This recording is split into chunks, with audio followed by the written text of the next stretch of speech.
husband was busy, children busy, there was a war on, so what was I to do?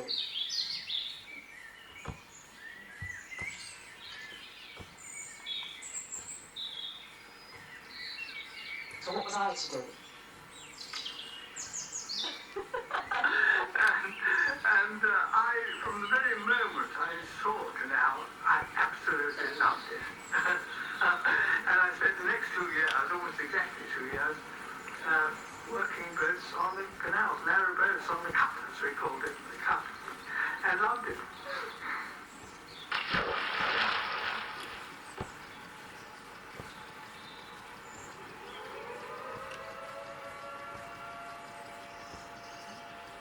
The manner of taking a pair of boats into a lock was an art which no amount of practice on our part ever made quite perfect. Some may say I am an unlikely candidate for canal work, and I'd be inclined to agree. Currently, however, the decent thing to do is make oneself useful. We felt completely cut off from the war. And yet our friends and relations were fighting the war, what was going on. So I saw the advertisement in the paper, and of course I applied right away. One must have great adventures to have interesting stories to tell.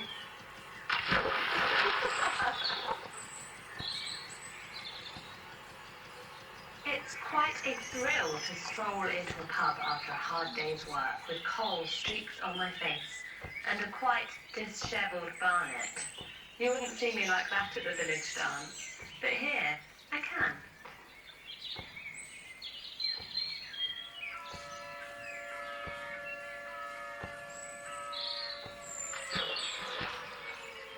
Only women of robust constitution are advised to apply.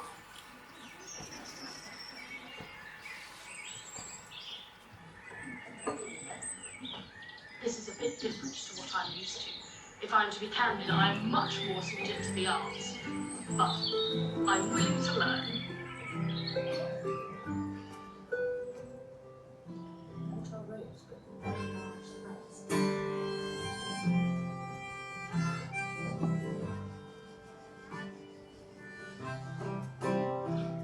In the Hartlepool Mail, 1942, came the cry for women to toil in the waterways and cuts, engineering and such, from the land army out on the soil. Cooking and cleaning, raising kids, keeping house was not enough work to do. With our men out at war and our country so poor, we'll tighten our butty for you.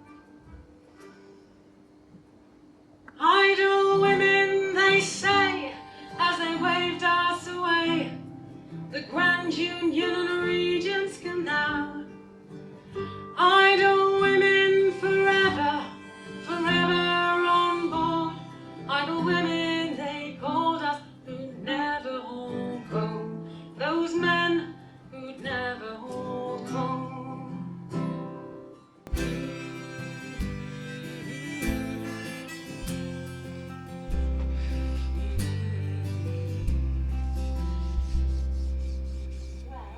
I'd call that a successful supply run. Look what the shopkeeper's boy slipped me, an extra bag of cocoa to sweeten up the new recruits.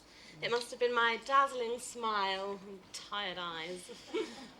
Good work, Ginny. You seem to have a knack for stretching that ration book. Didn't you say to Rebecca on the last boat that you had a lad away? Yes, Bert. Sweet Bert. He's away flying planes in all the dangerous places. But I suppose I did say I'd marry him when all of this is over. Do you hear from him? We'll write letters here and there, but we're both awfully busy being at war. Missing him? You don't have time to miss anything much except comfort on these boats, do you? No, I do miss him dreadfully. We're old friends, old neighbours actually, and I just don't have time to think much further ahead than the next lock at the moment, let alone a wedding. Something quite nice about that, isn't there? Well, hopefully this next trip will go smoothly. Fred said the new recruits had good references. bless them. It seems like just yesterday I was the green one, and now here I am showing them the ropes and the windlasses. Nothing can compare with how much these bodies of ours can ache, though. 4's better than 3 and much more than 2. There won't be a great deal of help on the first couple of locks. I'm afraid you and I will have to do the most of it. We'll show them as much as possible on the way. Take the locks nice and easy. At least we'll have extra pairs of hands for sheeting up after the coal yard. That's the next load. Right. Are they due soon? Imminently, yes. Fred said he'd pick them up from the train station and drop them at the top of the lane. They were due in on the hour, so they should be here in a minute. Okay. Well, I'll get these bits into the butty cabin, give it a final check. And I got some extra milk, so I'll pop the kettle on.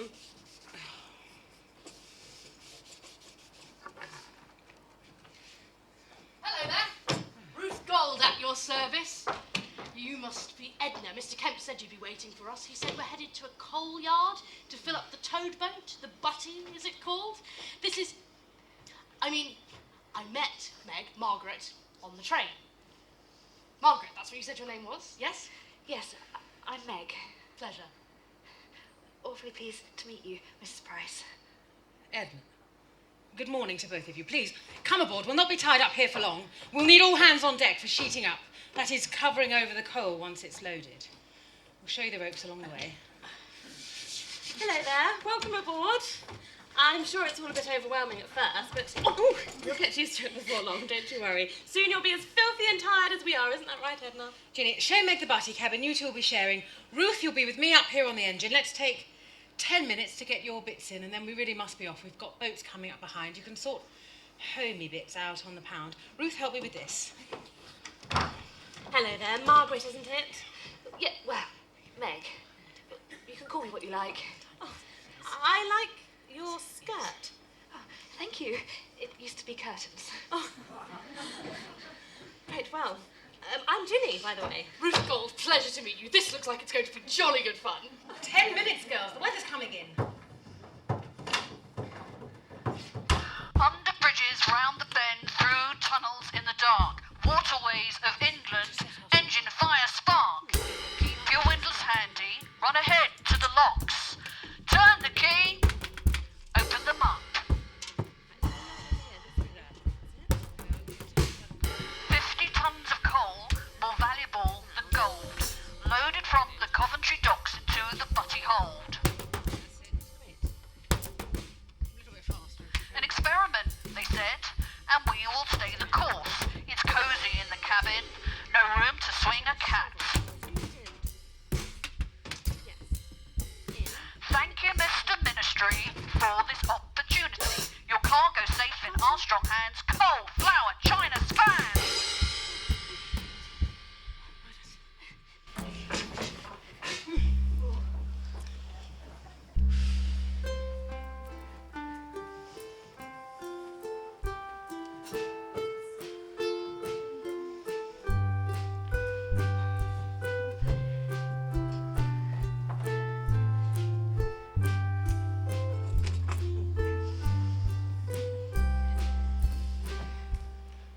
In here for dinner. Yes, I'll go and cook dinner.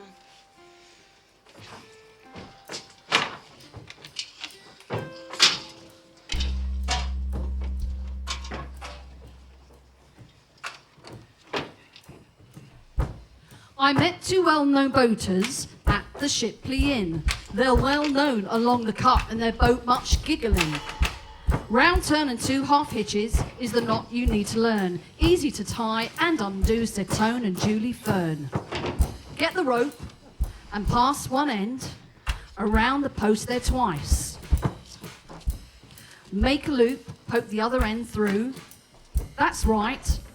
Pull it really tight. This is your first half hitch. Then go and make a second. Give it one last tug. Time for a beer now, I reckon. Before we tuck in, there are a few things I must say. You will pick it all up along the way, but most importantly, never ever drop the snubber.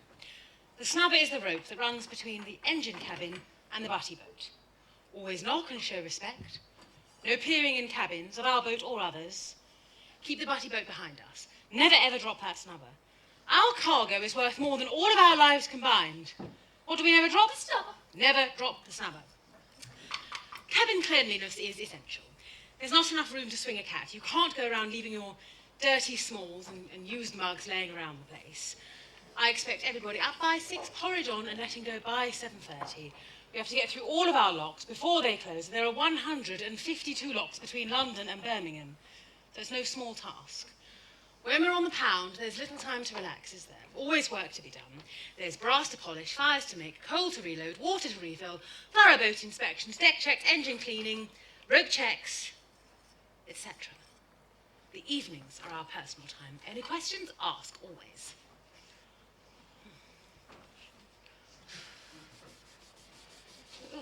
Sorry.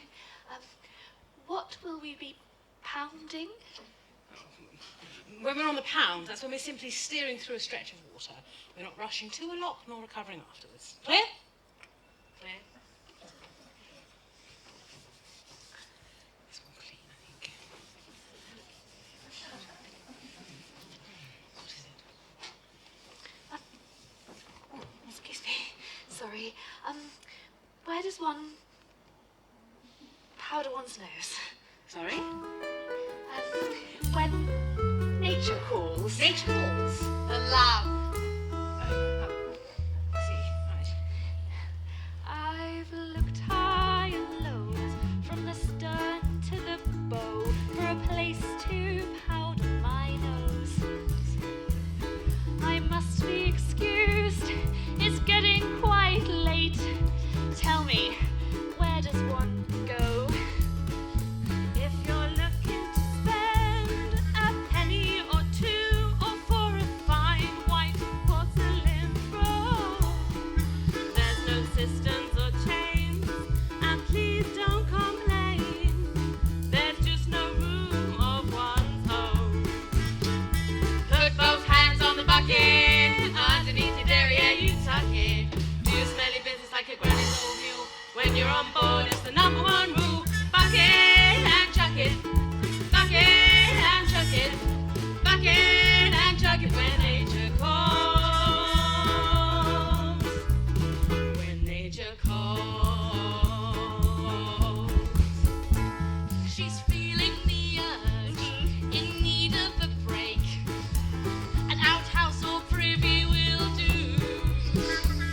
The need's getting stronger, so let's not prolong her. Really, I must go to a loo. You can head down to the engine room, a bucket you will find. There's 2 ply sheets for your peachy cheeks and a mag to pass the time. You're a long way from home. Long way. And even further from a telephone. There's nothing to fear. You'll get used to it, dear.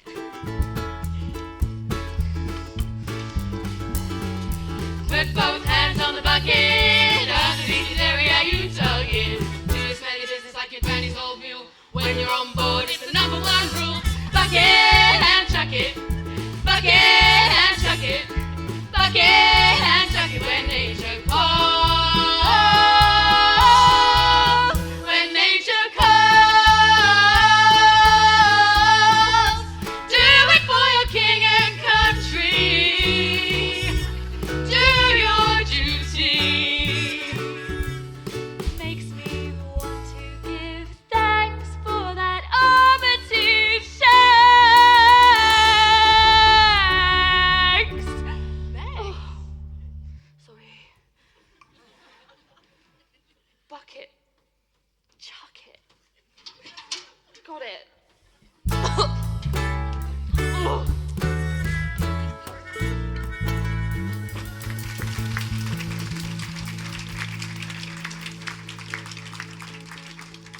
Is that stew ready, Ginny? It most certainly is. I know it looks fast, but there is an art to making these rations spread. I met a lovely lad down at the coal yard, and he gave us an extra loaf of bread, so that should help take the edge of the hunger off. I'm going to take Meg's and mine to the butty so we can settle in for the night. Good night, Ruth. Good night, Edna. What's in this? Sorry, I don't eat pork. My mother would be horrified. How so?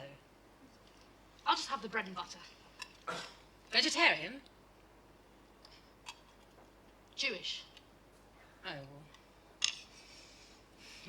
take turns cooking, but you can be on porridge duty for the first couple of days. Oh, splendid. Meg won't have any trouble being in the kitchen. She's a jolly good cook. Oh, do you two know one another already, then? Oh, no.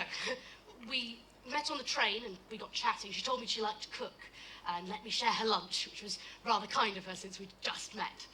Yes, that is very generous. There'll be no scrounging off of others on this boat. We'll each need our full ration to keep our strength up. I'm not a scrounger. I merely forgot my lunch. Yes, if you're finished, could you wash after? I'm going to go and check on the moorings.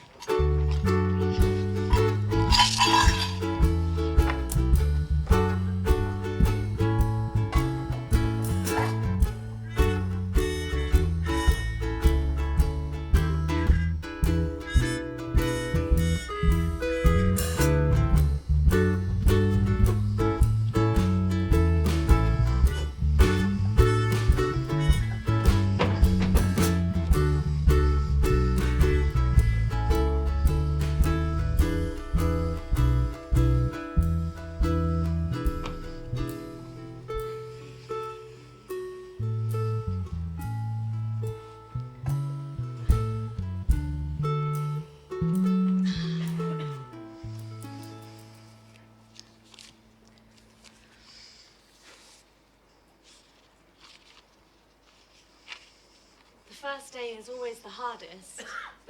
But you are always hungry, I'm afraid. Do you know, I met some land girls on my last trip back home, and they get extra rations. I'd say we work just as hard as them, if not harder. And I can say that because I'm a farm girl myself. Goodness. Really? Yes, farm born and raised. I was raised with animals, but raised by some animals, by animals, some might say.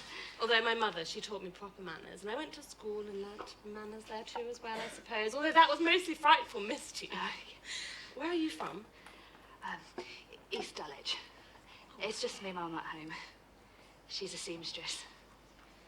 If she could see me now. Oh, but I'm sure she'd be very proud. Although non-boating folk never understand how hard the work really is. But you'll get used to it before long, I'm sure. Yes, I hope I get the hang of it all sharpish. Edna seems the sort of person you, don't want to get on the wrong side of. Oh, absolutely. I think there is a soft side in there somewhere, though. Been trying to get it out of her since I started. Well, she certainly will have a riot with Ruth. Oh, really? I mean, it seems that way. She seems rather exciting. Yes, I think she might be quite good fun, actually. I'm sure she is.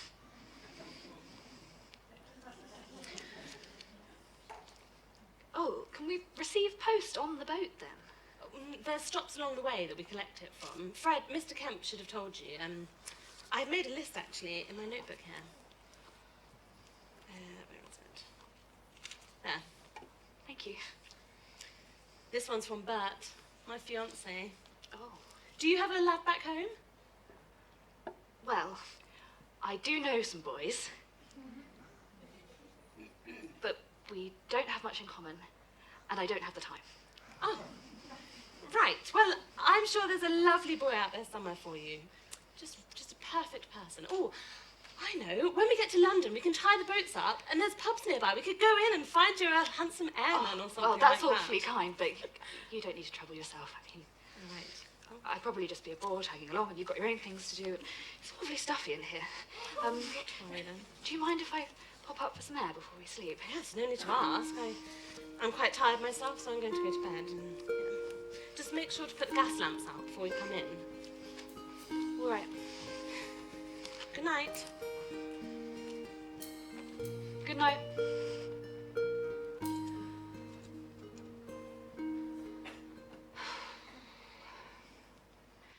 Girls I meet, they sit and dream about the men they'll find to quell their searching questions. I could say that I found mine. They'd be so happy for me, lean forward in their chair, and then I'd play make-believe when they'd beg me to share.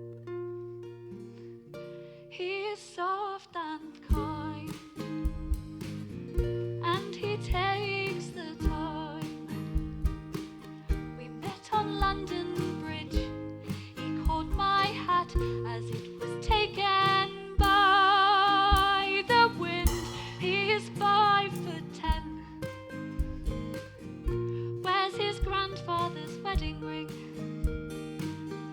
Every evening he spent polishing his shoes, always offering to shine mine too. If they only knew. Passing strangers, I see it in their eyes. Oh, hasn't she done well? A medal on his lapel, ah, young love. I'd take him to my ma, she'd say he looks like Cary Grant. No one would bat an eyelid when he took me in his arms, oh, young love. Summers on the heath, kissing at the Ritz, oh, a late night film for workers to distract us from the blitz of young love.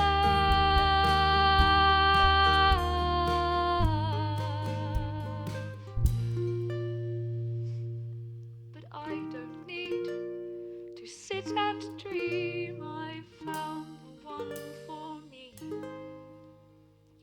and she could be all the things they want my man to be. The only thing that matters is the way she makes me feel. I wish that I could tell the world to make my life feel real. Oh, she's soft and kind, and she takes the time. Our love could shine brighter than those searchlights in the sky. She's my everything. Where's her grandmother's wedding ring? Every evening she spent polishing her shoes, always offering to shine mine too. Oh, she's everything. If they only knew.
Have we got any salt? Or honey? Ruth, I like how you've put this almost into slices. This will fuel us for the day. Certainly looks fueling, yes, thank you. It's not quite like my grandma's. I couldn't remember if she told me to never stir it at all or to never stop stirring, so I did a bit of both. Right. Well, Meg, you'll be on washing up duty during the panel today. Let's be up and get this load on the move. We've got a tricky corner coming ahead, so we must work well together. Ginny, you're going to be in charge up on the engine boat. We're all listening to Ginny. Right. Let's get some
That's my favourite stretch of shrubbery over there. It's in a different stage of bloom every time we pass. Really? Yes, it's quite the time marker. Here, Ruth, try now. It's a little windy, but give it a go. Everything all right? You look... No, I'm fine. You look pained, Ruth. Let me look. Oh, it's like a pulled muscle. I think so. What does that mean for me? No paddles for a few days and rest up when you can. That's what Sister Mary told me when I did the same. No, I can work. You must rest, Ruth. I'll keep Ginny and Meg on the butty boat and you can stay up here with me on the engine. We will lose a few days.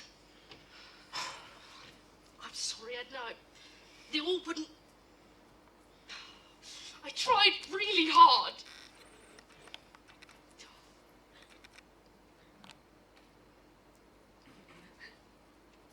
There's no need to cry. I'm sorry.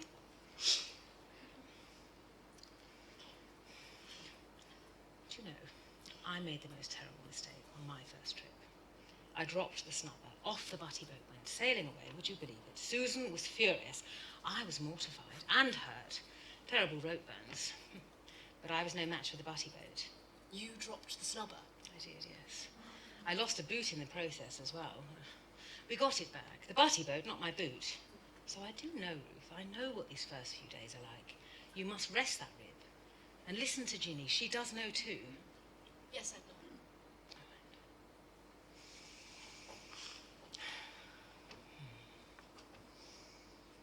I think we'll pull in here and get some supplies.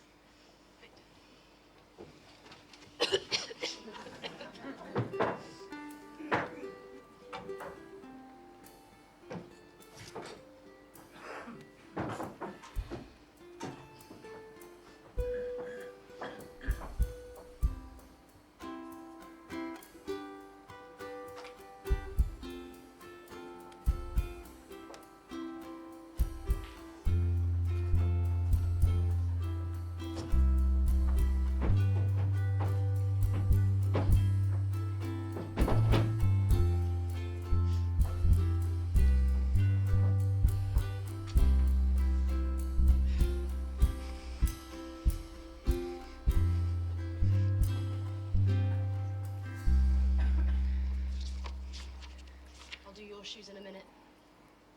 Thank you.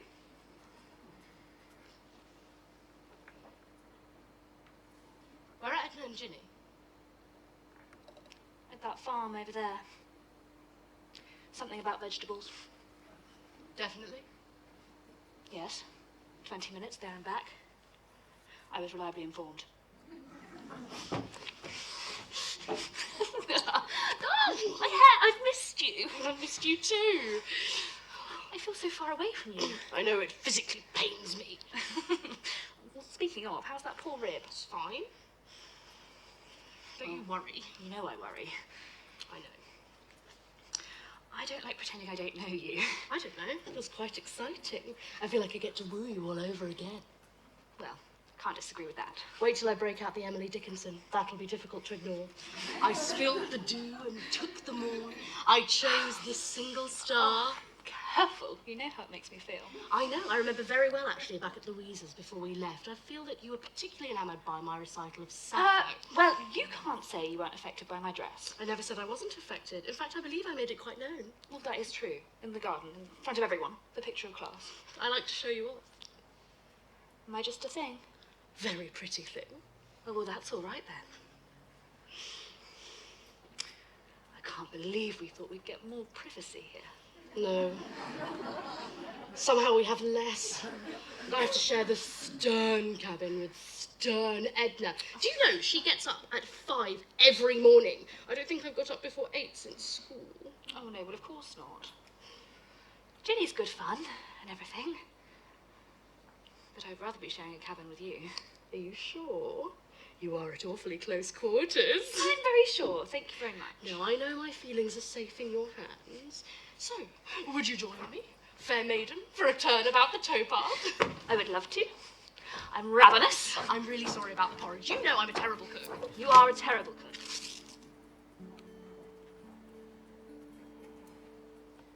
Well, that was a close call with the steer again today, Edna, but I do think the afternoon went better. What do you think? How do you think our new recruits are getting on? Do you think our little green shoots are starting to grow? Well, you certainly did well to get us back on an even keel. I do wonder where they get some of these recruits from sometimes. Yes, well, Meg, she just has the softest hands is all. I bet she found the advertisement in Good Housekeeping magazine or something and thought it would be just such a jolly trip. But I pulled rope for 2 women today, and good heavens, I'm tired. Well, let's hope they learn from their mistakes. Yes, of course, and they do seem keen to learn, and really that's all that matters. That's me done for today, though, Captain. Good night. Good night, Virginia.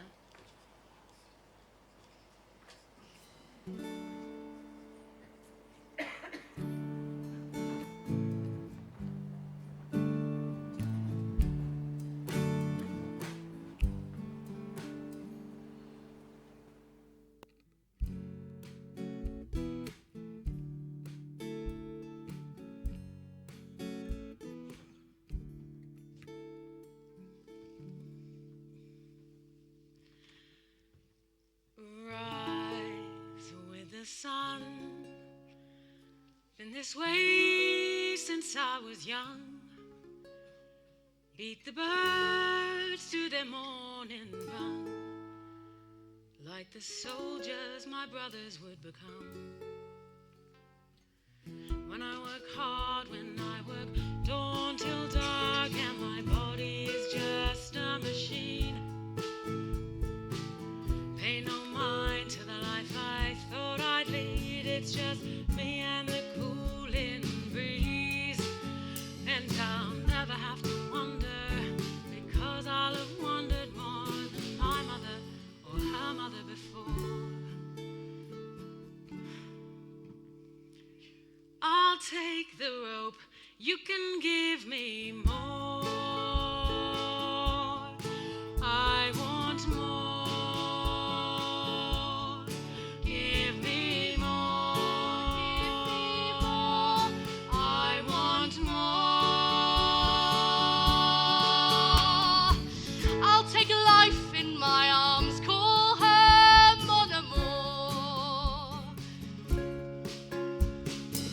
Put my head on her shoulder, spinning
I stay wrapped in feather down?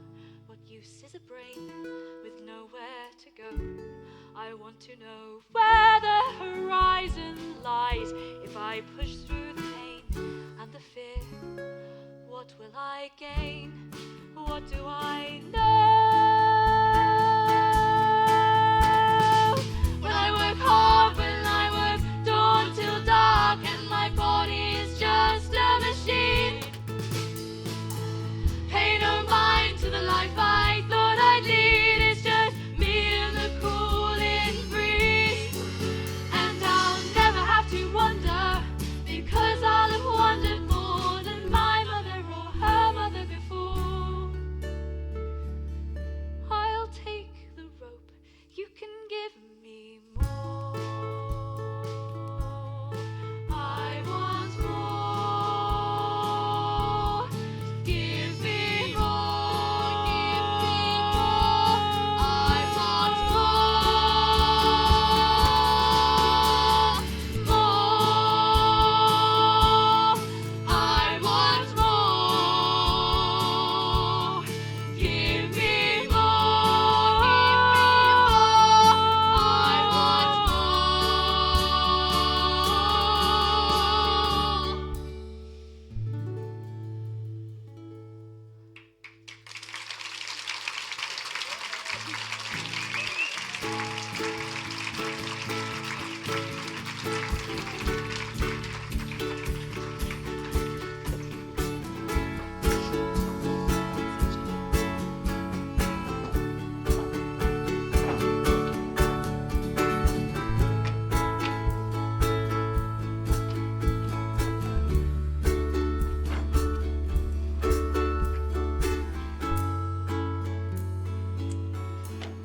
Listen, it's been a long day. There's a little public house and brewery just a ways along the towpath. If anybody fancies a stroll, they could pick us up a few bottles of beer. I'll run there and back if my land legs still work, that is. What a surprise. Ruth, there may be a hawker selling blood pudding and pies, and pick us up some of those newfangled potato crisps. Although if you ask me, you may as well buy a bag of salted air. Here we are. Fill that up and save us a job in the morning. She's in a cheery mood. Well, isn't she just? She must be pleased with our progress. I must say, I'm impressed with how far you've come along. I was awfully worried about having to train someone new for the first time, but you've picked it up so quickly and you've been so sweet. I feel as though I've made a firm friend, too. Oh, stop. You'll give me a big head. Well, thank you for showing me the ropes, as it were. I felt nervous enough to be sick on that first night, but you were so kind, and I started to really feel like I'm part of the crew. No time to worry about belonging or anything like that. Oh, well, yes. No time for emotional turmoil. It is one of the perks of the job. I must say, though, I don't know how you feel about belonging. Back home, it was as if I belonged too much. I've had to prize myself loose. Sometimes I wonder if that was the right thing to do. I feel as though I could take off and travel, and sometimes the thought of going home just overwhelms me. Wow. I feel as though doors have been opened for women out of all of this awfulness. More like doors have been absent-mindedly left ajar. When you say it overwhelms you, do you mean in a bad way or a good way? I feel it here, as though my stomach is practicing making a leap. I mean, back home they can't understand why I can't just stay at home, wait it out. See this letter from my mother. Dear Ginny, you've never been a silly girl, and it's time to stop playing the fool. God willing, the bird will be home soon. You think the time spanning between is so long, but these things take your all. Your father misses your face, your step on the hallway tile. We never did mind if you came home late every once in a while. You can't say we never gave you your freedom. You ran freer than birds as a child. But your mind must be made, no more dancing around. We gave you an inch and you're taking a mile. You think it a game to take a man's job and work in his shoes. But one day this war will end, then where would we be? Where would Bert be without you? All our love. P.S. The animals cried when you left. How many ways can I show I'm not silly? How many words to tell them who I am? This frightened birds and the trees, I'm so free. This is a life where I feel I am me. Give me the cut, give me the boat, give me the journey with all the unknown. Give me a life that's unwritten and not set in stone. Give me the cut, give me the boat, give me the journey with all the unknown. It may seem strange, but I don't mind if I'm alone. I'll be alright. I'll walk at night and allow the stars to guide me. My eyes open wide and not turn away from what makes me feel afraid. You never did mind if I came home late every once in a while. I can't say you never gave me my freedom. I ran freer than birds as a child. But my mind is made up, I'll be dancing around. They gave me an inch and I'll travel the miles. Give me the cut and give me the boat. Give me the journey with all the unknown. Give me a life that's unwritten, not set in stone.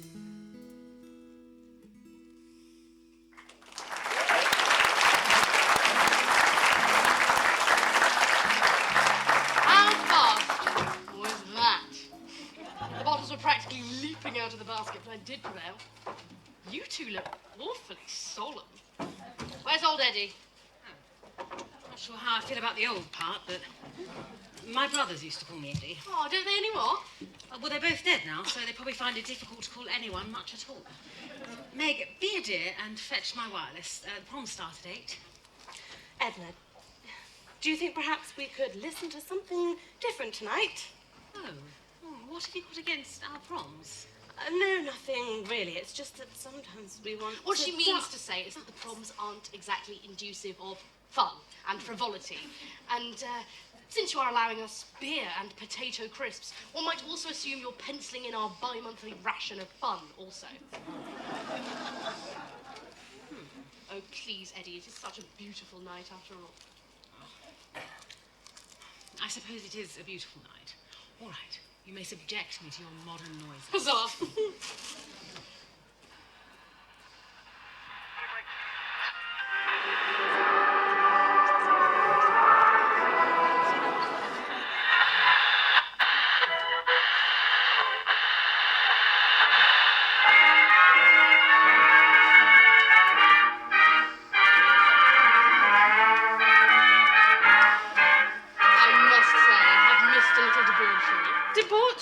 You make it sound so extreme. I feel as though I'm a monk living on the water. There is a degree of isolation I did not quite expect. I hate to break it to you, but the aim of this exercise is not social expansion. No, I know that. Only I'm used to meeting 75 people on a Friday night and 100 people on a Saturday and 75 more people scattered throughout the week. So that's 250 different versions of Ruth I get to subject people to. Ruth, that sounds so fun. I would love to hear what a night in the city is like with you. You have no idea. We stalk through the streets, your hand twists in mine. We're a fellowship, a brood of the night's broken kind. The caravan awaits, lace velvet and sweat, and our voices they join in nervous duet, and the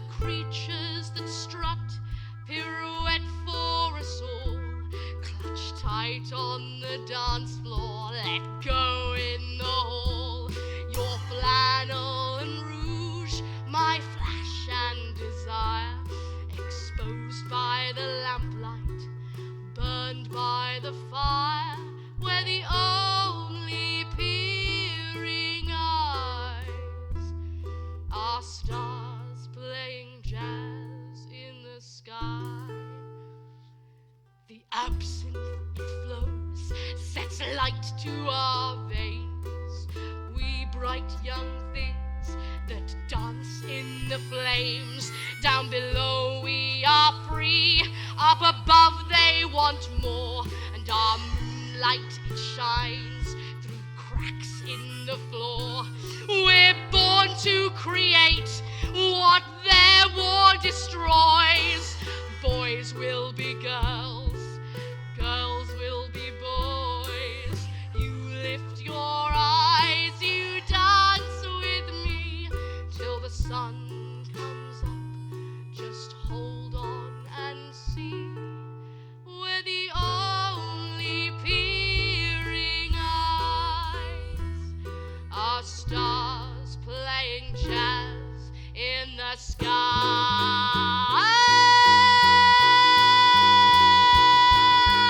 Close all the doors, let's have a ball. No need to worry or fear. Come on, Edna. Waiting our golden light, sharing secret delight. Joy belongs in here. All right, Ginny. Close all the doors, let's have a ball. No need to worry or fear. Waiting our golden light, sharing secret delight. Joy belongs in here. Close all the doors, let's have a ball. No need to worry or fear. Bathed in our golden light, sharing secret delight. Joy belongs in here. Close all the doors, let's have a ball. No need to worry or fear. Bathed in our golden light, sharing secret delight. Joy belongs in here. And we stop at the edge as the dawn drowns our melody, and the jackboot of day stomps on our revelry. We click into shape to retain the memory as the day falls into view. We're the only peering eyes, the stars playing jazz in the sky.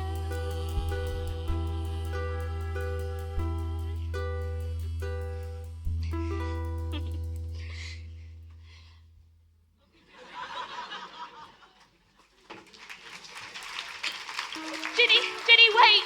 Sorry, Ginny, wait!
Right, well, I'm going to check for Butty. Why don't you go to the lockkeeper's cottage and see if they've got any oats to spare? We've run out. Oh, right, yes. And don't be long. When the adults are up, we'll be off.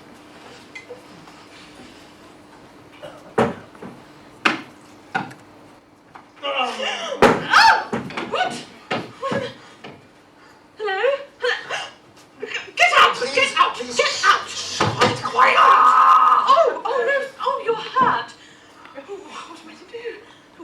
name? Alfred Schmitz. Oh no, do you want a German? A German! The terrier's on the boat! Get out! Oh no, there's blood on the coal! Oh, good gracious! Well, we must get the blood off the coal. Get up! Get up! Oh, damn! I'm sorry. I do not mean to swear in front of a lady. No. Oh no, this simply won't do. Wake up, wake up. You cannot faint out here in plain sight. Anyone could come past and see us. Oh no, right. You need to get inside. Get inside, quick. Go. Move. Oh my goodness. Right, stay there. Jenny, Yes.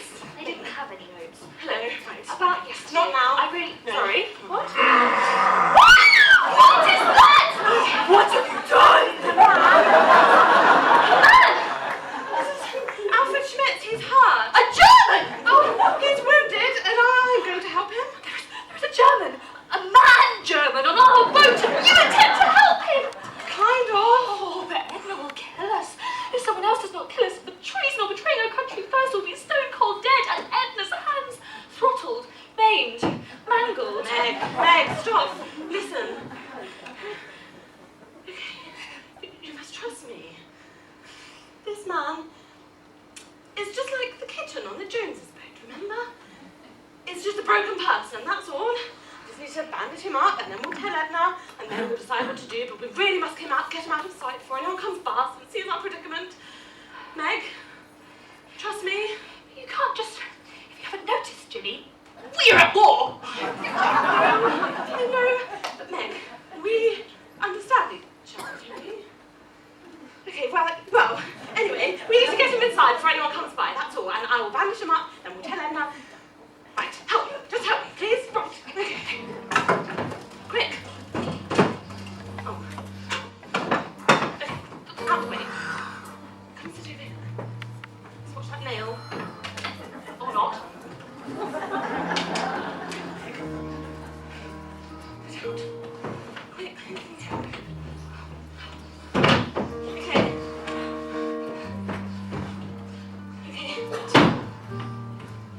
This way, Meg. That's it. Meg, someone's coming, I'm sure of it.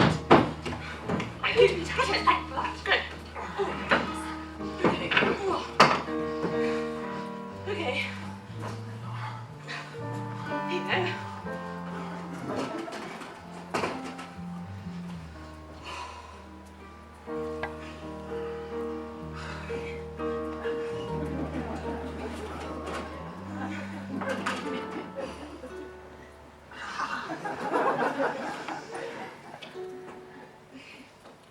Guten Tag.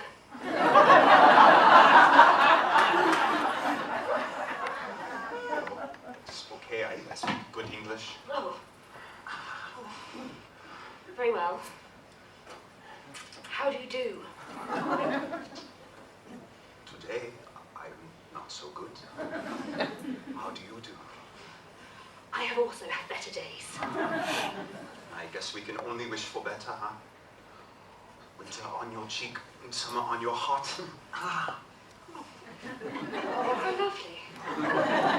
Did you write that? I wish. I'm very thirsty. Do you have any water? Well, we have tea. I did not ask for extra sausage, but to have beautiful English tea. I think my troubles would melt away. We haven't got any sausages. An expression, it means I don't wish to cause any trouble. Ginny, Meg, I request entry. No, sorry, Zee, we're not dressed. We're not decent. You can't come in just yet. I'm afraid I'm not going to stand out here. There's things I need to say now before we let go. With all due respect, we're coming in. Right, wait, okay, right. Yes, toast your things, would you? Come now, Ruth. Well, I'll get straight to it. I wasn't impressed with the behaviour yesterday, at the last log. We nearly lost the paddle, and Ruth, your steering was once again atrocious. I'd really expected better from both of you after all this time. So I'll be making some changes. Ruth, you'll be taking on extra duties with steering. You must make much more effort to learn these simple skills. Now, Meg, Ginny's told me that she's less than pleased with your progress. No, actually, I found she's making very good progress, and When we get to London, I'll be soon to it that you will be put ashore and recommended for the office. I'm sorry, dear, but you're really not cut out for this work. Then I'll bring in an experienced boatman, see if we can make up for some lost time. So pack your bags and be ready to go. Edna, please. You were so understanding on my first journey, and Meg has There really is no discussion. Please, out now, both of you. Let's get to work. Sorry, Edna, but we can't first. Get dressed. Excuse me. The German on the boat! What? Meg, sorry. Out now! This is our cabin, and we refuse you entry. Junior Hardy, explain yourselves. I found a man on the butty this morning. Yes, he's German. But he's wounded, and we really must decide what to do. But first we should get him away before anyone comes by and sees our predicament. What is going on? We really must get going. What can we do in the middle of God knows where? I just need to bandage him up, and then we can decide what to do. But we must get going. I will decide what to do. I'll be back shortly. Watch him. I'll let you know when I'm done. Okay.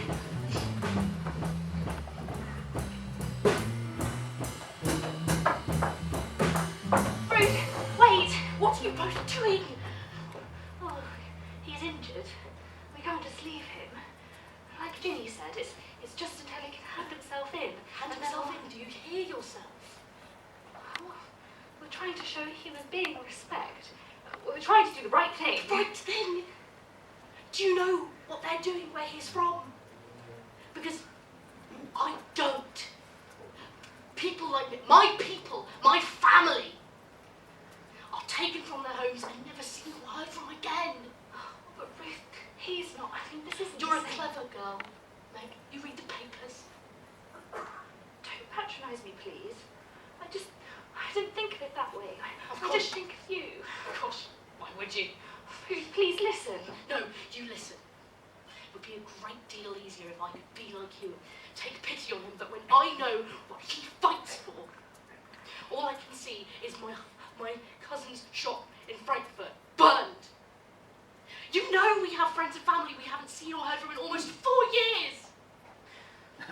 But Ruth, don't you see, like, if we help him, even in a small way, that makes us the good ones. We have to be as good as we can be. Otherwise, what is the point? You can't. I want to make things better. You can't fix war or hatred like you're fixing a button on your dress. This isn't a novel. I don't see the harm in trying.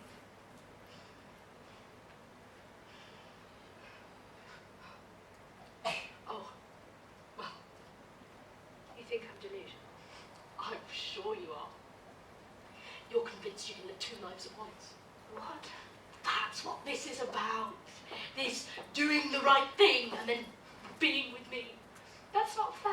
And I bet after all this you'll end up with a tall, charming husband and a proper white wedding in a church. Ruth! And it kills me because I love you and I can't give you those things. Do you? How can you possibly question? Well, I'm going to write a letter to my sister. Go heal the sick.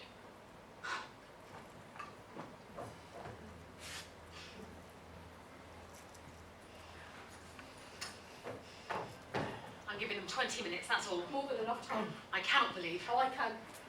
I didn't sign up Ridiculous. to do my duty. Leave my family, lose my brothers.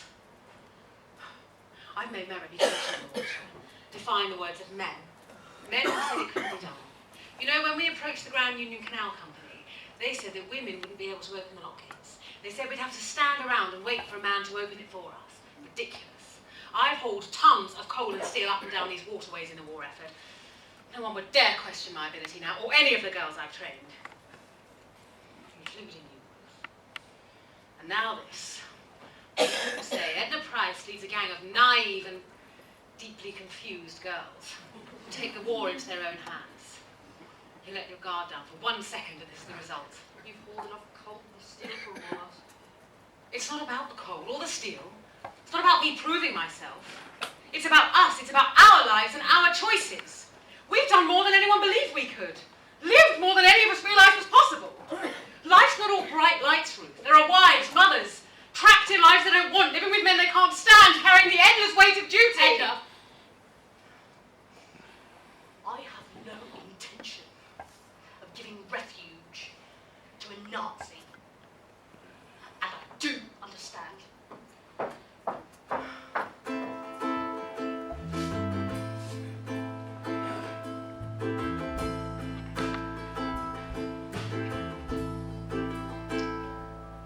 No one held me.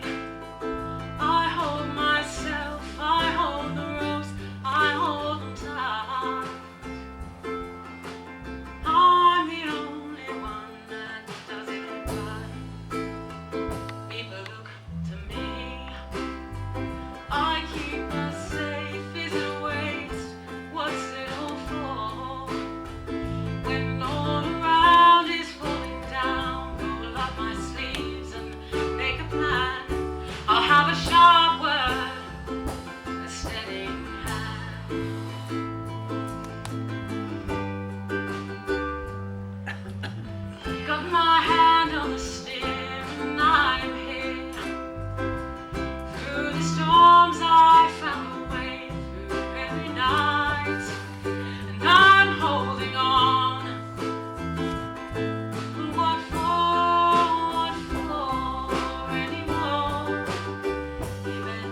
Very impressive. Are you a nurse?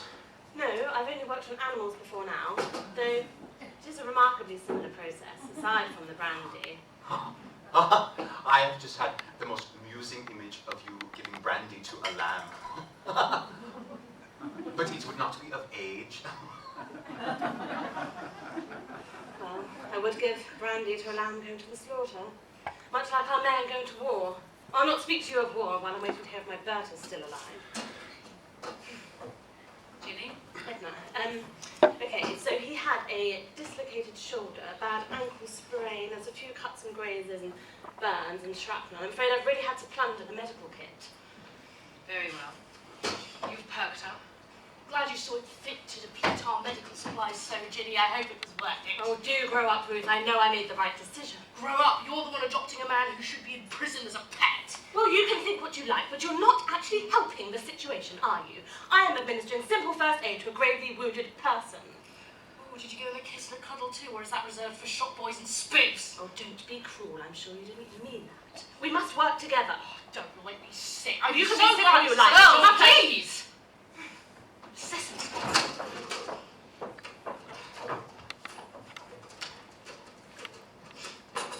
I suppose you might like one of these. If you are offering.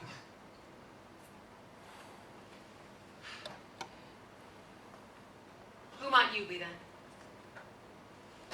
My name is Alfred. I am a pilot from Germany. Oh, I gathered that.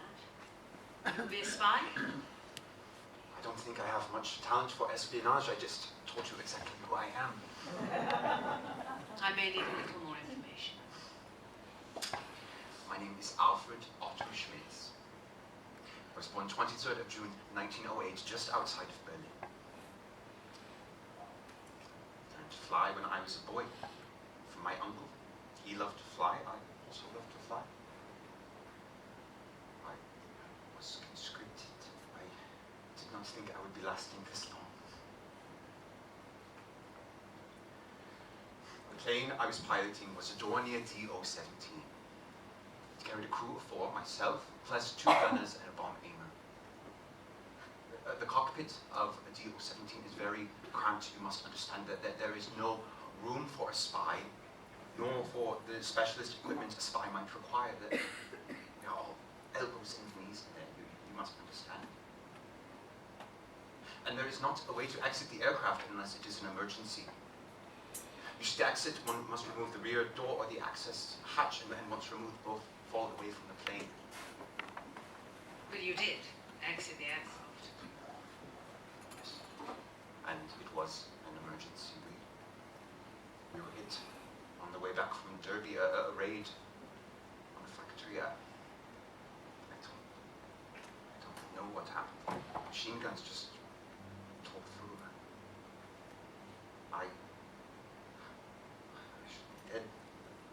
And my crew, they were just boys. I thought maybe I could return them home, but the engines died. I had a brief moment to save myself, and everything went silent, and I knew I had to wait as long as possible before pulling the chute, but I guess I waited too long.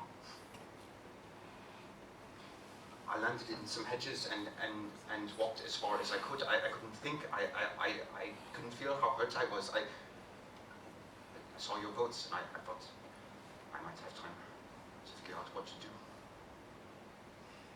I see. That was probably more information than you wanted. Sounds like quite the ordeal. To us all in the end, does it not? I've done enough harm to my fellow man. It's another matter entirely. Can I ask, why the attempted subterfuge? I mean, you're all bashed up. I need only hand you in myself. Would you hand yourself in? Bold question. I would have made different choices to you up until this moment. I think I would rather die. Be locked up, kept from everything. No sun peeping through the clouds. It is dramatic. You know, we treat our prisoners humanely in this country.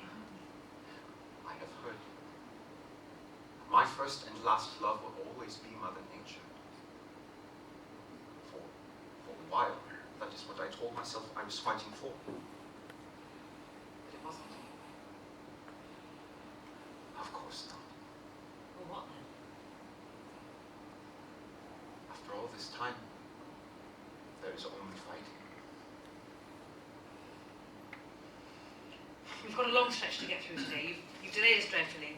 I am sorry, I did not mean so. What's done is done. You'll stay put. Captain, it's not to leave, even if you permitted me to. I am in the safest possible hands, am I not? You are not safe. You are in enemy hands. You will stay put until we can hand you over to the authorities. If you so much as think about hurting my girls, I would urge you to think again. You will not find stronger women. Do not doubt. And if you cross me, Alfred Schmidt, you will find yourself in a more sorry state than you're in now. I understand. That's I all. didn't.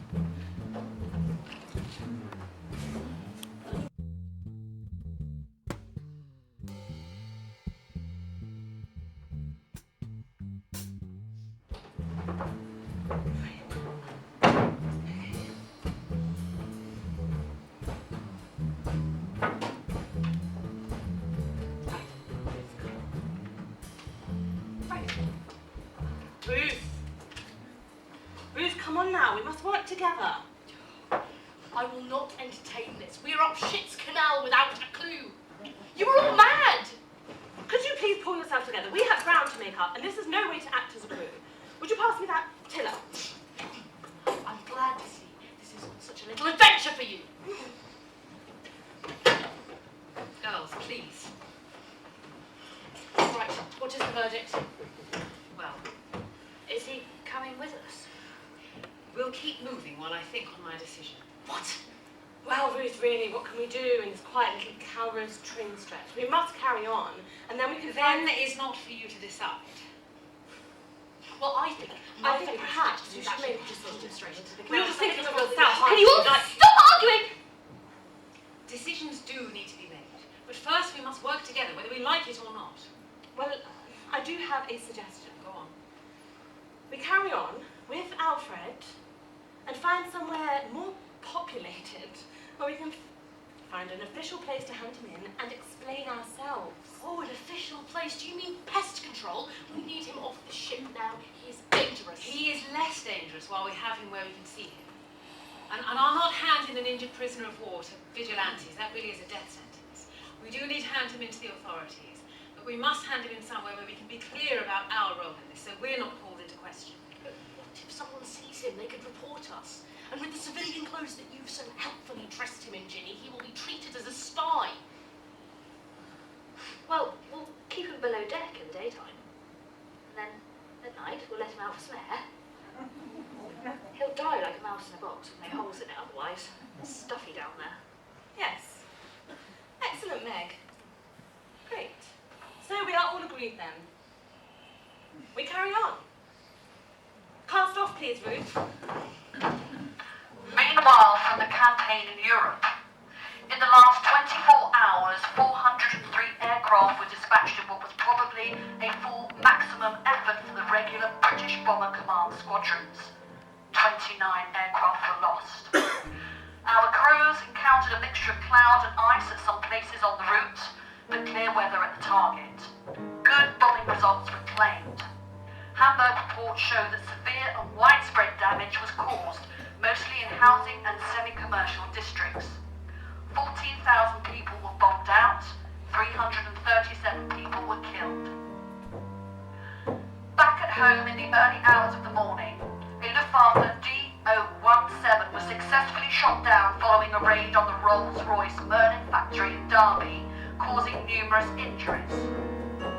Of the 4 bombs dropped, 1 hit the factory while the others hit nearby houses, causing 16 fatalities. The youngest victim was 2-year-old Marilyn Butcher. The oldest was John Edwards, 62 years old. There were no survivors from the German aircraft, but as ever, the British public are asked to remain vigilant.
You really held things together earlier, Meg. Thank you. What are you cooking? It smells delicious. I didn't know better. I'd say venison. Meg, about this morning. No, it's all right. Nothing I haven't heard before. Listen, tensions were high. My judgment was clouded. No, I understand. You're probably right. I'd be better off behind a desk. Many of us have found ourselves on the waterways who wouldn't have considered it or been considered for it until now. Don't let others tell you who you are. Least of all me. We're all here for our own reasons, me included. This is not a job for the faint-hearted, and you're not faint-hearted. Ginny has told me that you've made astonishing progress. I shouldn't have said what I did. As for you and Ruth, I don't know what mess the two of you are in. I really don't. I fear for you. Does this mean you've changed your mind? I can stay off to London. Do you want to? Well, I'd like the choice. More than reasonable. It's Ham's surprise.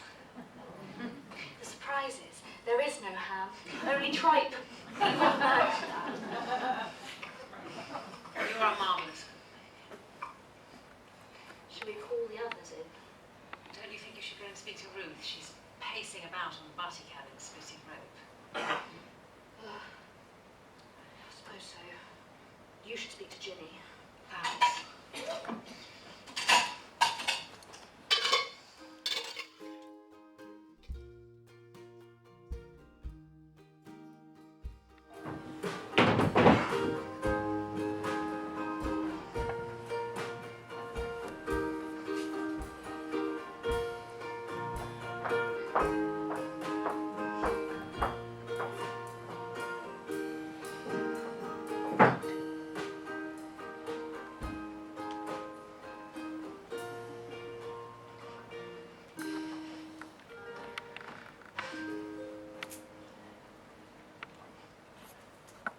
Ruth? Oh, you. What do you want? I have some things I'd like to say. Things I want you to hear. Oh, not like that, but we really ought to communicate if you and I are to go on together. Right. I'm listening. Well, I don't think you should have spoken to Ginny that way. Right. No, listen. She was only trying to do the right thing. There can be two right things sometimes. And we can't just blow up at each other when things get hard. Is this just about me and Ginny? No, not exactly. I'm sorry I spoke to her like that. I was frightened. For me, for us. But you hurt me too, Meg. I felt betrayed.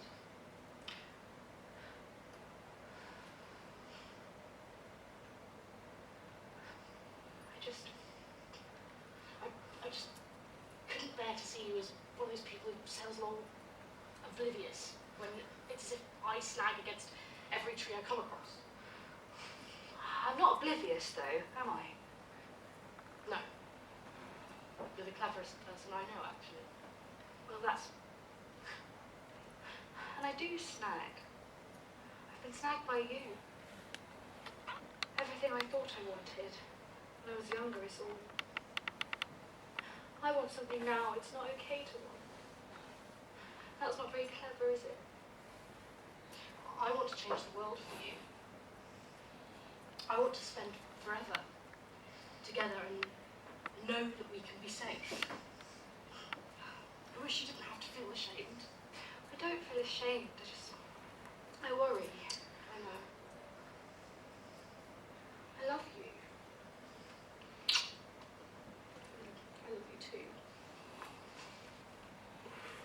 The world can come up with a million reasons for us not to be together, so let's not come up with them on our own. We complement each other. Neither of us are perfect. I'm impulsive, you're delightfully anxious, but we complement each other. Just keep choosing us, Meg, please? Please. You keep me right. We keep each other right.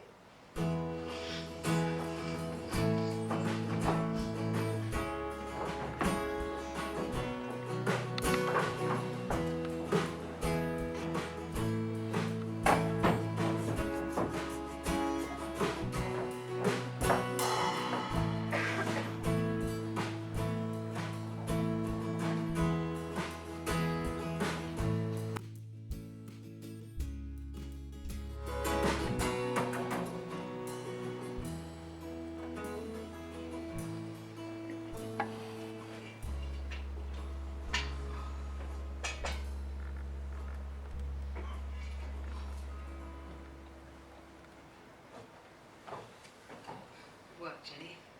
Just doing my job. Clearly the bill is not pleasant, but to do it unasked. You're very diligent. Just trying to keep everything shipshape. You shouldn't have... You made a very bold decision yesterday. I did what I thought was right. I know you did, but you shouldn't have undermined me in front of the recruits.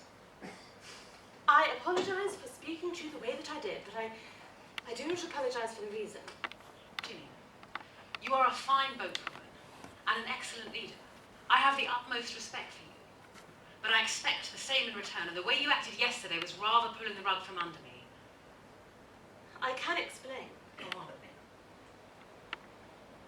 I imagined Bert.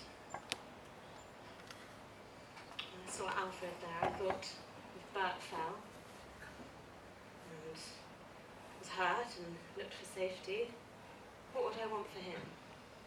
I would want some passing Frau Lane to take him in, bandage his wounds, help him if he's hurt. I couldn't just leave Alfred there. Imagine your brother.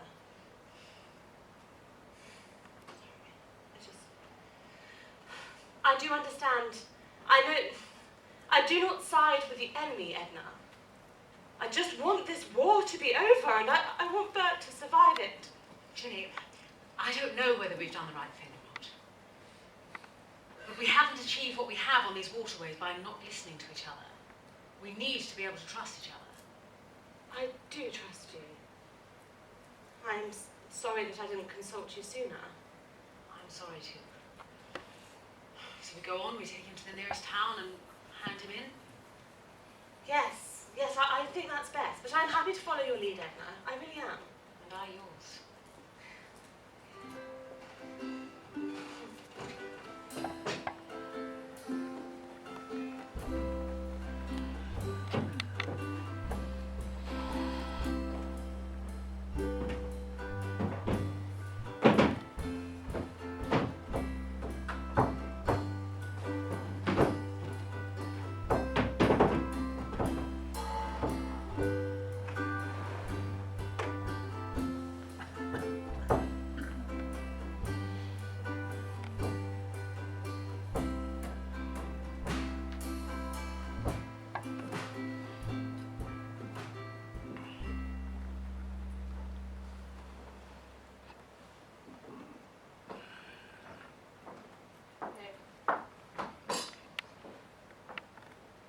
It's leftover ham surprise.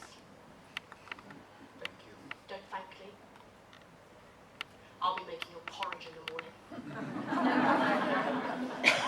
I am grateful for your generosity. Do you sleep at night? Excuse me? I have family from Germany. Frankfurt. I am from Berlin. I'm not frightened of you. I'm sorry. Save your apologies. I know what you people do, what message you follow. You're lucky it was Ginny who discovered you. I understand why you can't trust me, but I did not really choose my uniform. Oh, you could have chosen. Could I? I have a mother, sisters. It was up to me to shield them. I have had to be brave. You think you are brave, but men like you are cowards. I will not stand here and pretend to be perfect, but can you say that you have never had to give up your beliefs? Even for a minute? Well, what do you believe in, then? The Loch Ness Monster? Mountain men? Oh, I know. The divinity of the Aryan race. Please, I do not wish to cause trouble. I cannot imagine what terrible losses have been suffered. Well, try. I'm sorry. Try and imagine. The fear, the terror of not knowing where you may be safe, what government might follow suit, who you might never see again. Your friend, Meg. She said you were clever. Passionate. She is right. You are a musician too. Would have adored the Berlin of my youth. What was it like before?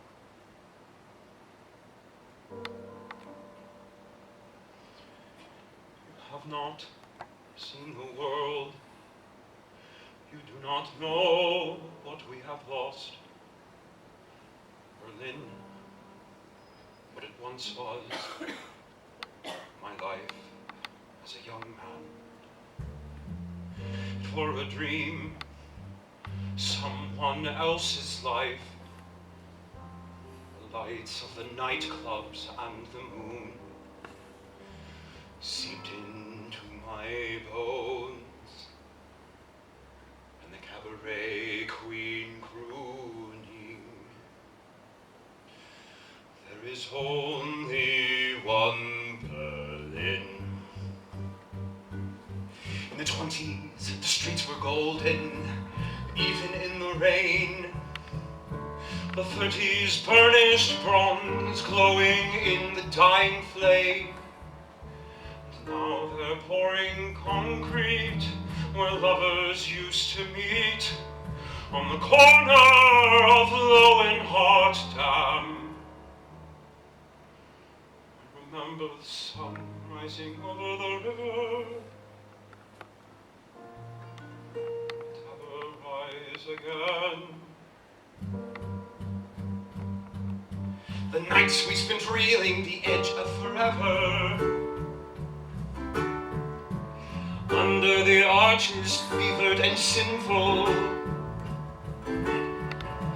where darkened eyelashes would blink from the shadows. Princes and thieves dipped their heads in the shade. You could step out in stockings, curl your intentions. Marlene Dietrich would show you the way, and in the ashes and tatters you can glimpse the glitter, and on warm days the shimmer of yore. We wore lust like a scent, and the shiver of tassels would leave you wanting more.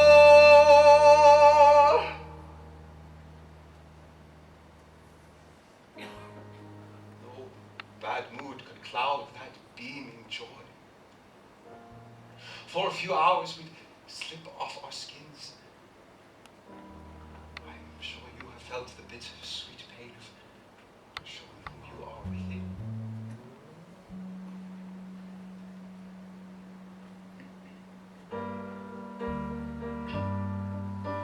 It crawled from under the city into that cold February morn. Some figures in masks slipped away from the scene. Or silk in tatters, the blues and the greens. Girls in tuxedos and powdered young men, heads both flowing and shorn, waving goodbye as we all faced the day to the Club El Dorado, Dorian Gray. Street sweepers paved my stumble home with a new road, and I left the lights behind.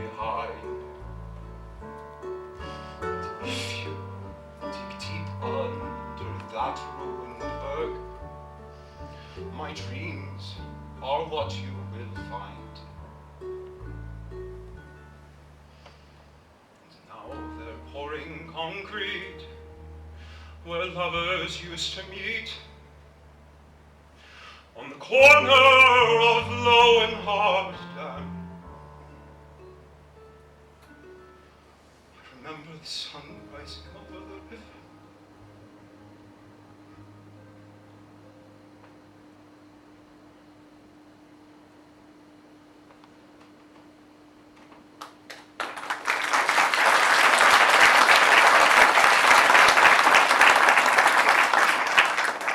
I am sorry it is lost.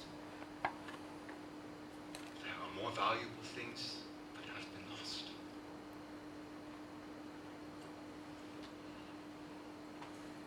Bon appetit.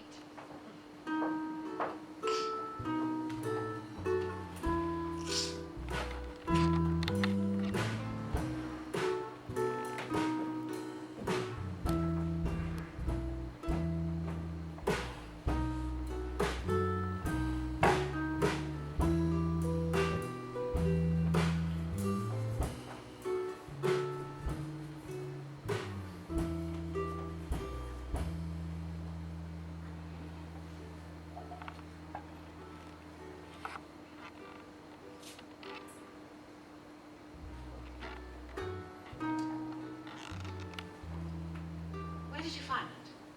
I'm sorry, is it yours? Yes, we respect one another's property on this boat. I'm sorry, I did not know it was private. I found it. It's not private. It's just some sketches and verse, that's all. May I? Fine.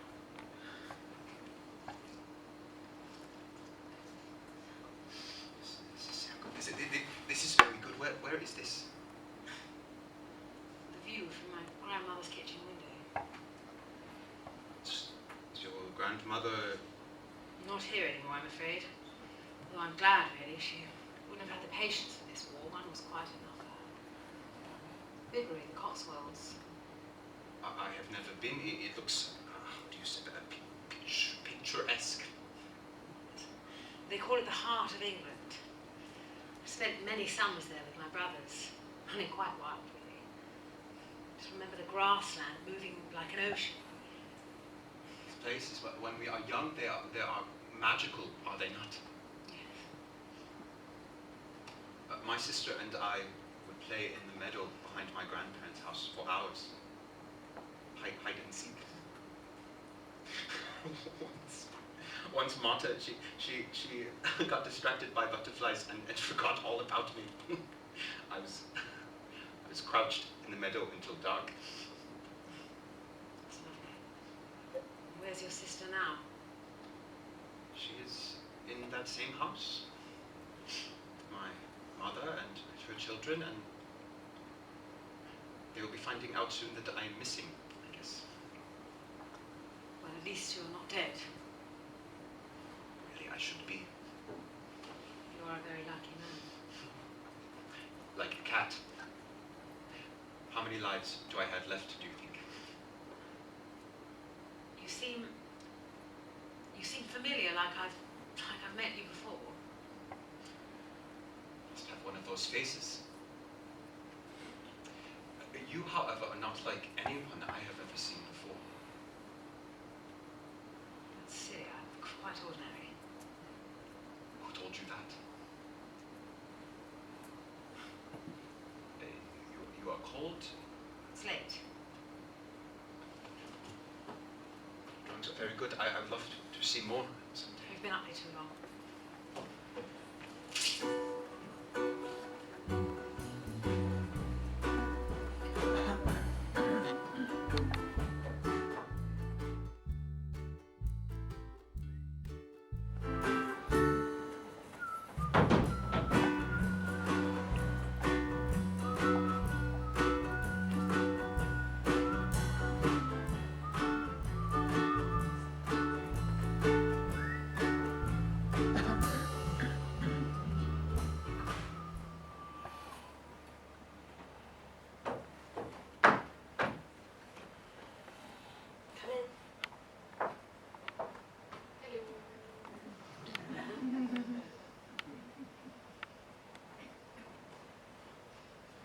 right, sit down.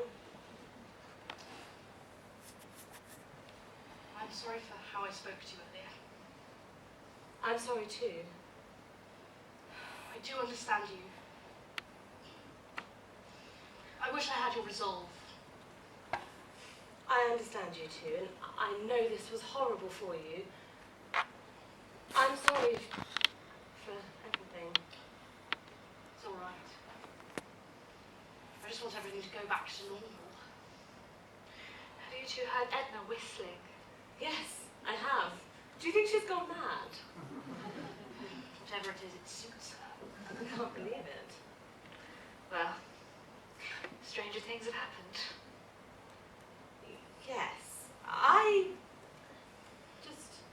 hope you don't mind me asking. It's just I've never met anyone like you two before, and I get Ruth with your parties and politics and poetry. It's just, you know, I only ever heard about it in a rude song. I didn't know it was real. I'll take that as a compliment. I am rather wild. Which is why you like her. Well, I don't just like her. Haven't you ever met somebody you just adored on sight? Oh, that's so darling. But I did just want to know, I hope you don't mind me asking, but how did you Please don't ask us that. But how did you meet?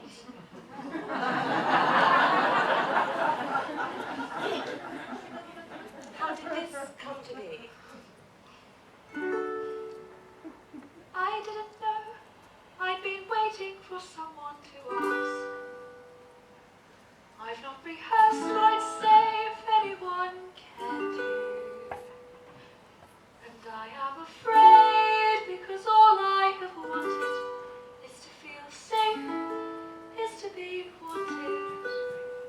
Oh, and behold, there she was, walking through a familiar door. For once, I didn't know what to say, because she took my breath away. I never thought I'd be reduced to cliches. She's reduced me to my knees. The lightning between us formed my fire, building a furnace of desire. And everything everywhere seems to be when she stepped into view. But what about the details? Girls love the details. They love imagining you blushing, fluffing your greeting, The shade of your nails, how loud your heart's beating. forecast that morning, tripping and falling. The moment that thing inside me started calling, like a bird in a sycamore tree that lay in the road outside, and not a cloud in the sky. Lo and behold, there she was, looking through a familiar door. You don't have to be afraid, because all I have wanted is to feel safe, is to be wanted. I never thought I'd risk it all for a feeling, but I saw a light with you on the blacked out streets of London when you pulled me into view, and everything everywhere fell away. Lo and behold, there she was, walking through a familiar door. You don't have to be afraid. Lo and behold, there she was, walking through a familiar door. You don't have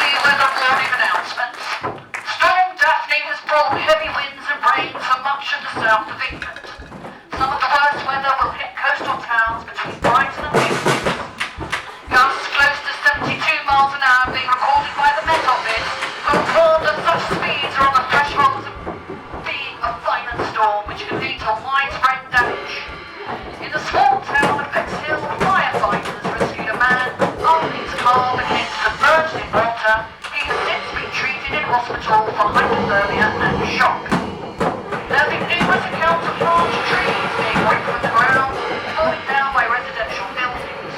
102 homes have been left without power, insured by sea. The RNL line has warned of dangerous conditions on the coast, urging people to stay away from the water and Storm Daphne, the first named storm of the autumn, is set to move northeastward, carry out tonight, and into tomorrow. That is your weather report, over. I really thought we might make it to the next stop, but it's looking unlikely. You'll be alright, there's plenty of trees around. I tell you, you stand as steady as that for the Nottingham.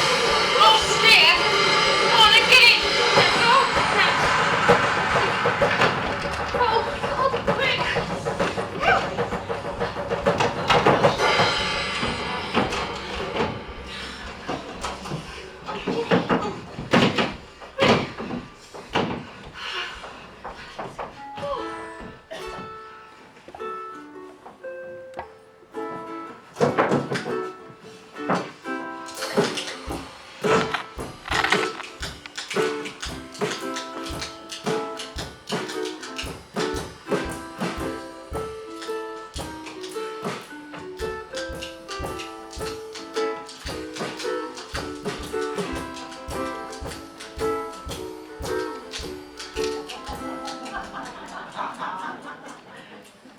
Right, so I'm a man.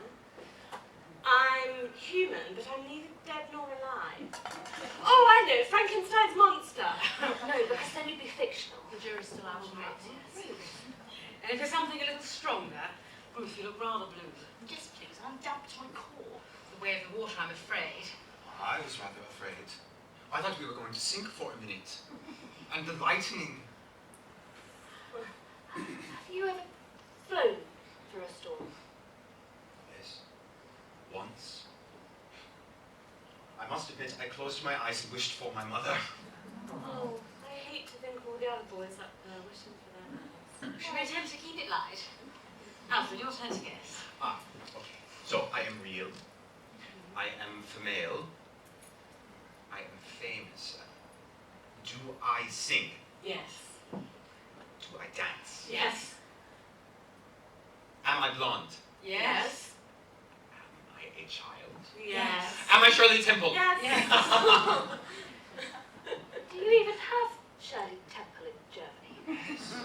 Of course, she was everywhere for a while. I don't know, your turn. All right. I'm fictional. I'm a man. I'm foreign.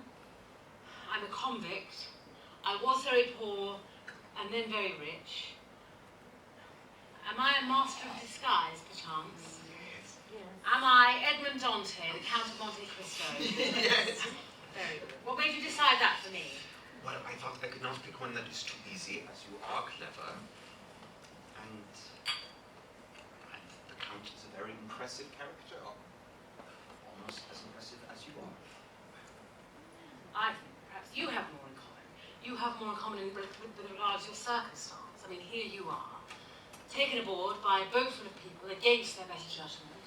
What lies ahead for you? Will you don a disguise, slip off into the night and seek your fortune and revenge? I think you think I am more clever than I am, and more skilled, and as for revenge, I have to eat, and I couldn't do an English accent to save my life. Nonsense, it's easy. Nonsense, it's easy. Oh, for heaven's sake! Girls, if you're not playing the game, then perhaps get dinner on rather than nattering about nothing. I'm going to check on the moorings. You steer the boat, I'll do the lock. The way is clear, there are no boats approaching. Before the shouting begins, I'll check the water level. It's still too high to come inside, so I open up the paddle. Left a bit. No, right a bit. You've gone too far this time. You steady the boat into the lock, and I close the bottom gate behind. Open the paddle with my trusty windlass. Cogs turn to let the water in, and the boat she slowly rises. When the lock is full, and in front all looks level, I open the top gate to release the vessel. 70 foot long and 7 feet wide, emerges out the other side, your hands firmly on the tiller. Only 9 more locks, till we can tie up. That's life upon the river. Can I help with your knots and ropes? May as well make yourself useful. I have some skills. I'm sure you do. Would you like me to teach you anything about boats? Yes. Please teach me how do you keep the boats from drifting away at night? It's the half hitch. It takes a bit of gusto, though. Gusto. I think you'll need to show me this. Here, hold this. Otherwise we'll be adrift. And I'll show you. It's quite simple, really. Round, over, and then one final pull to keep the boat still. Oh, here. The boats are still now, Edna. We can be still, and you can tell me more about you. I don't really know what there is to tell. We all have stories. I would like to hear yours. Like, what made you so strong? What made me so strong? Well, that is a question. I suppose I had to be. My father died in the last war. My mother couldn't cope. She was... Somebody had to take care of my brothers, my grandmother. Marry well. You are married well? I am married. It was a sensible decision. Love is not sensible, Edna. I didn't need love. Everyone needs love. I love my children, and I've cared for my family. Then you did the right thing. But you are here now. Where is your family? My children are safe. We write to each other. I see them during the holidays. I'm there when they need me. My brothers, they're dead. They don't need me anymore. I'm sorry. I didn't mean to upset you. You haven't upset me. We just need to be careful. Careful. Sensible. These are things that make you safe. What would make you happy?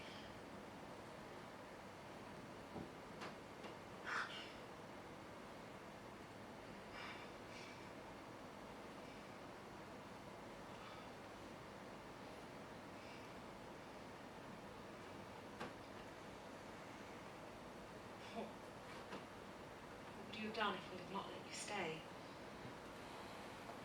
Maybe I would have died. Maybe I would have been thrown into the water by 4 fierce women. We nearly were. But really, Try to survive. And I know that in England, every town has a London road. yes, but London, Maybe I would find an old friend. German friend. English friend. Pimlico. I would hope that my oldest school friend might at least find me a nice police station. Pimlico, I see. Now, I'm not so sure London is a good idea. You've been on board too long. There'll be questions as to why. We should have handed you in You sooner. still can. I would not hold it against you. Now I don't feel we can, but you mustn't be on board in the busy canals of London. You should decide your own fate. And you should decide yours.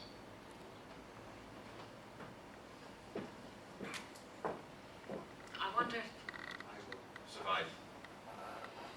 My cat's lives, remember? And you? Edna, what will you do? Where will you go? Well, I have more business on the waterways. And my children. But then I don't know.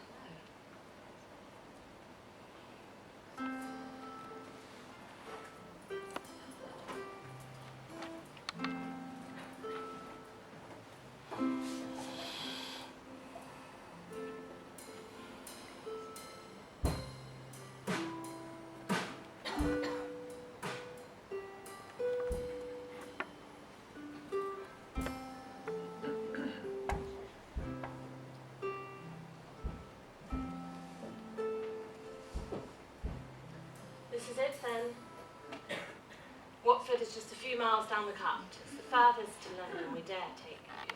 I'm so grateful. Thank you for everything, Ginny. It's quite all right, old chap. Just make sure to redress those wounds and keep your wits about you. I will try. Breakfast is ready when we are. Here are some rations we could spare. You can pay us back with beer and tobacco at your leisure. You shouldn't stay out here for long. I fear a boat says. I can hear no put just yet.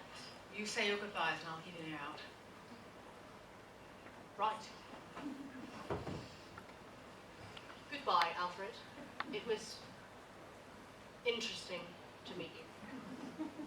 And you.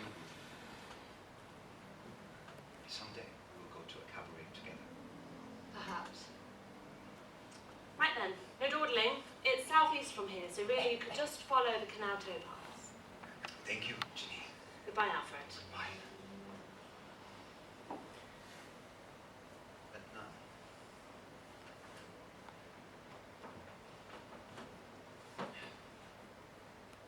You must go. Quickly.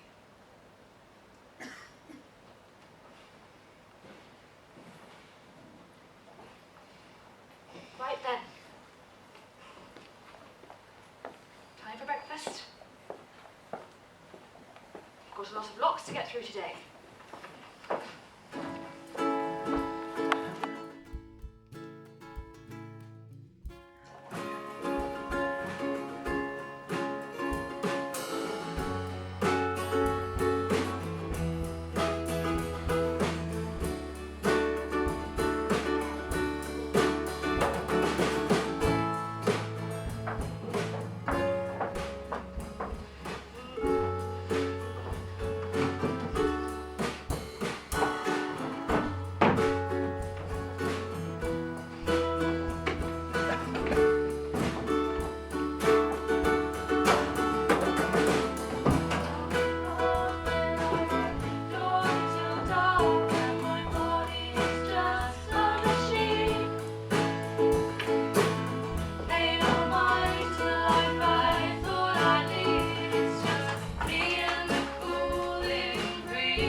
Margaret Hall.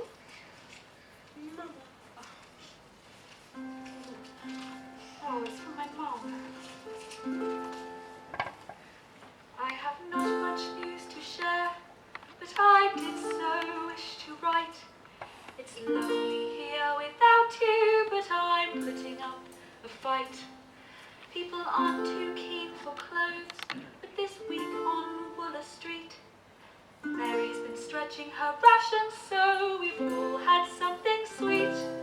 Rose Smith has had her little girl on Eva Jenkins' wedding day, and Dilly's boy, Robert, passed in Belgium back in May. But enough of the sadness, hope the water's going well. Regards to your friend Ruth, sleep well, bright soon, farewell. My sister.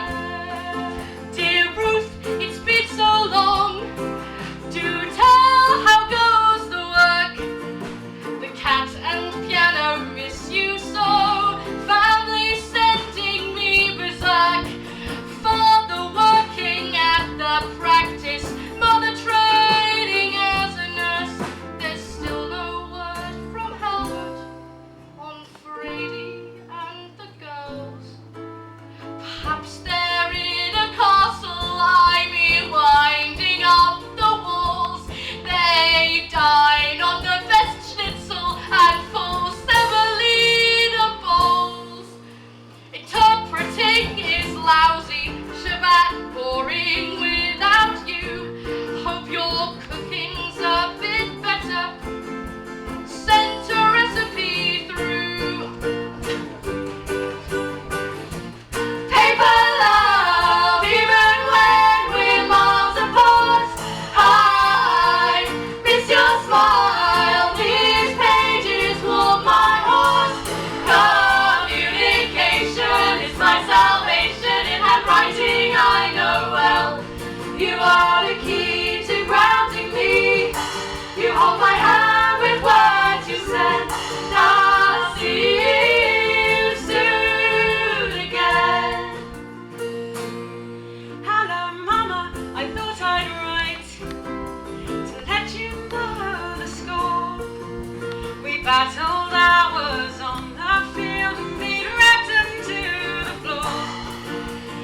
cricket team triumphant, with a list of names updated. More lads have come from London, successfully evacuated. The farm needed some extra help, so I'm working just like you. I got to grips with all the vegetables, but I miss your mutton stew. I love you lots, don't fret about me, but it's the longest it's ever been. I miss you, Mama, write me soon, I'm not scared now I'm 14. Paper love, even when we're miles apart. I miss your smile, these pages warm my heart. Communication is my salvation, in handwriting I know well. You are the key to grounding me, you hold my hand with words you said. I'll see you soon again. My darling Jin, where are you now? I hope you're having fun. I'm proud to say my gun is working, you always were so strong. Skies here are grey and deadly, but I see such lands below. It makes me think of life beyond the places we could go. Our village home is green and good, but I hope you'll consider the places we could go and see. I'm dreaming of adventure. When all the fighting's over, will you come away with me? See unknown lands, have unmade plans. Let's roam this world together.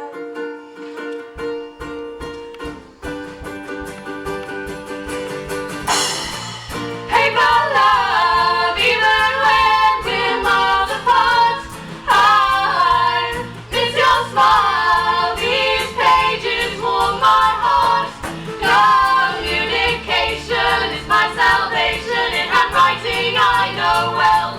You are the key to grounding me, you hold my hand with words you said. I'll see you soon again. I'll see you soon again. I'll see you soon again. I'll see you soon again.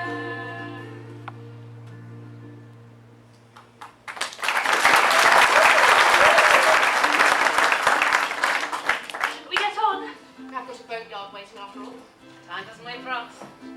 Let's get to work, Captain.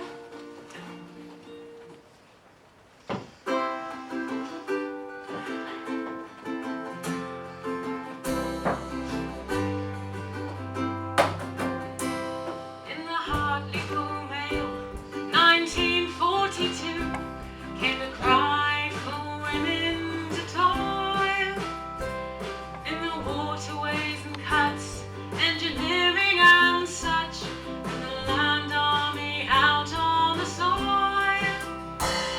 If cooking and cleaning, raising kids, keeping house was not enough work to do, with our men out at war and our country so poor, we'll tighten our body for you.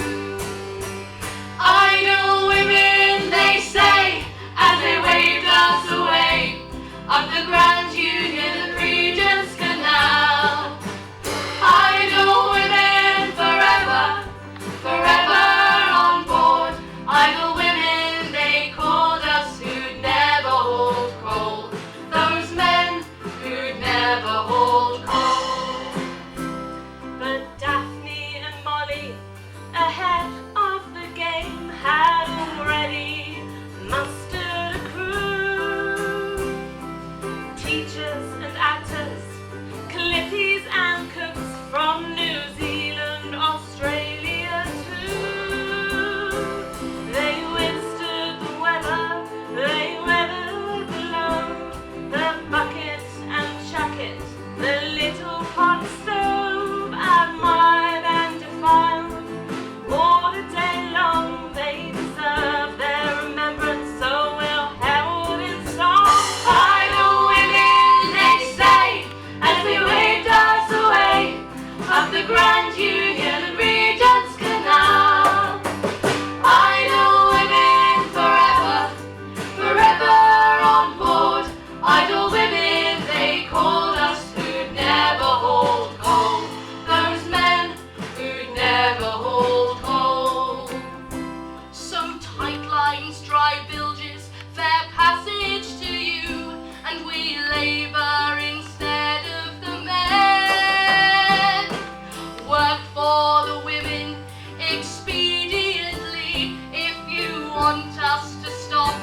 swing wide the lock gate.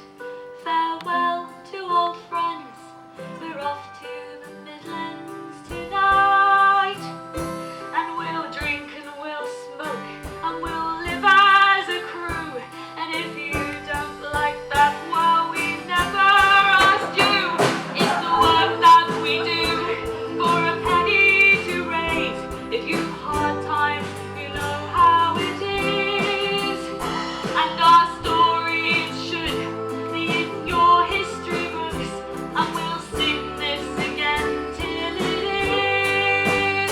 Idle women, they say, as they waved us away up the Grand Union and Regent's Canal. Idle women forever, forever on board. Idle women, they called us, who'd never hold coal. Those men who'd never hold coal. Idle women, they say, as they waved us away up the Grand Union.